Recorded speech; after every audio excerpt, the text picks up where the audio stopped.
그것이 궁금하다. 세상에 존재하는 모든 것에는 기원이 있습니다. 기원은 곧 생일을 말하지요. 그렇다면 교회의 기원, 즉 기독교의 생일은 언제인지 궁금하시죠? 예수의 생일인 12월 25일이 교회의 생일일까요? 아니면 예수의 부활에서 기독교의 기원을 찾아야 할까요? 아니면 콘스탄티누스 황제가 기독교를 로마의 공식 종교로 인정했던 313년이 교회의 공식적 창립일까요?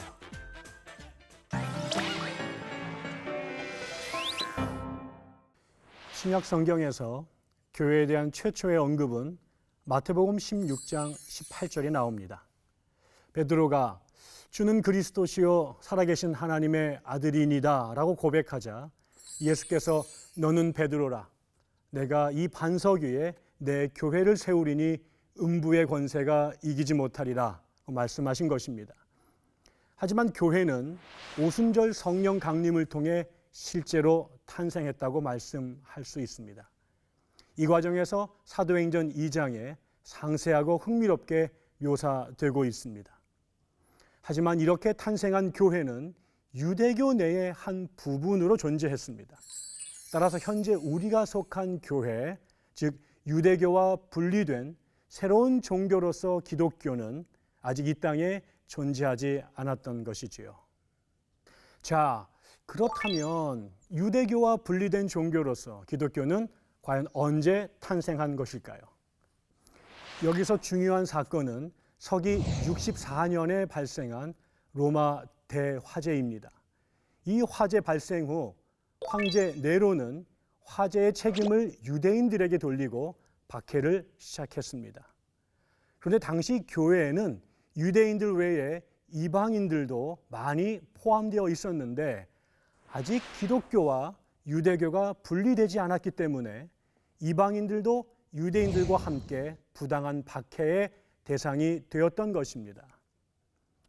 이런 상황에서 기독교인들이 집회일을 안식일에서 일요일, 즉 주일로 옮겼고 모임의 장소도 유대교 교회당이 아닌 신자들의 집에서 모이면서 자신들을 유대교와 의도적으로 구별하기 시작했습니다. 뿐만 아니라 서기 90년에는 유대인들이 얌니아에서 종교회의를 열고 공식적으로 예수 공동체, 즉 초대교회를 정죄하고 축출했습니다. 이로써 예수 공동체는 유대교와 분리되어 독자적인 신앙 고백과 성경을 소유한 하나의 독립적인 공동체가 된 것입니다. 마침내 새로운 종교로서 기독교가 이 땅에 탄생한 것입니다.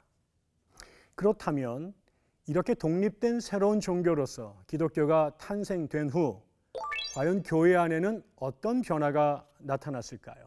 가장 중요한 것은 교회가 외적으로는 로마 제국의 박해를 받기 시작했고요. 내적으로는 각종 이단들의 공격에 시달리게 된 것입니다. 그 결과 신앙과 삶이 통합된 평등하고 자율적인 공동체가 성직자 중심의 복잡하고 불평등한 교권 구조로 변모하게 됩니다. 도대체 무엇이 교회 내에 이런 변화를 가져왔을까요?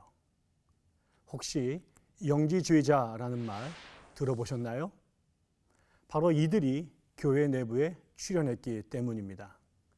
영지주의는 극단적인 이원론에 기초하여 일체의 물질적인 것을 부정하면서 하나님의 천지창조와 예수의 성육신을 부정했습니다.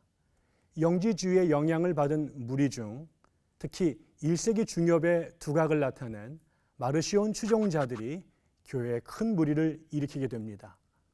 마르시온은 자신을 바울의 제자로 여기면서 구약 성경을 부정하고 오직 누가복음 일부와 바울 서신만을 정경으로 인정합니다. 그런 경향은 교회 지도자들에게 교회 질서를 흔들고 권위를 위협하는 것으로 보였습니다. 이런 상황에서 교회는 세 가지 방식으로 이단들에게 대응했습니다. 첫째가 정경화 작업을 시작한 것입니다. 즉 마르시온이 독자적으로 정경을 주장하자 교회는 그의 주장에 맞서서 당시 교회 안에서 영향력을 발휘하던 문서들 가운데 정경을 선별하기 시작한 것입니다. 이를 통해서 27권의 신약 성경이 결정되었습니다. 둘째는 신경 혹은 신조를 작성한 것이지요. 이때 가장 중요한 내용은 예수가 육신을 입고 이 땅에 실제로 존재했다는 사실을 아주 명확하게 말한 것입니다.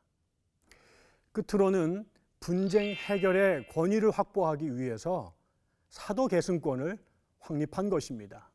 결과적으로 이런 과정을 거치면서 사도들의 권위를 계승했다고 간주되는 성직자 계급이 출현했고 교회 내에서 그들의 권위와 권한이 빠르게 강화되었습니다. 자, 이런 이단 논쟁을 통해서 교회는 성경 속의 교회와 다른 모습을 갖기 시작합니다. 자신의 정체성을 분명히 형성할 수 있었고 제도적 틀도 보다 튼튼하게 갖출 수 있었지요. 하지만 이 과정에서 교회가 잃어버린 것도 있습니다. 무엇보다 교회에서 믿음의 의미가 변한 것입니다. 하버드 대학교의 하비 콕스 교수에 따르면 처음에 교회에서 믿음은 자기를 부인하고 예수를 따르는 것이었습니다. 예수의 초청에 그물을 던지고 따르기 시작했던 베드로가 대표적인 예입니다. 하지만 초대교회가 이단 논쟁의 홍역에서 제도를 정비하면서 이제 믿음은 정통 교리에 대한 지적인 동의로 변했습니다. 뿐만 아니라 교회에서 성령과 종말에 대한 신앙이 빠르게 쇠퇴되었습니다. 성령과 종말 신앙의 자리를 교리와 제도가 대체하기 시작했기 때문입니다.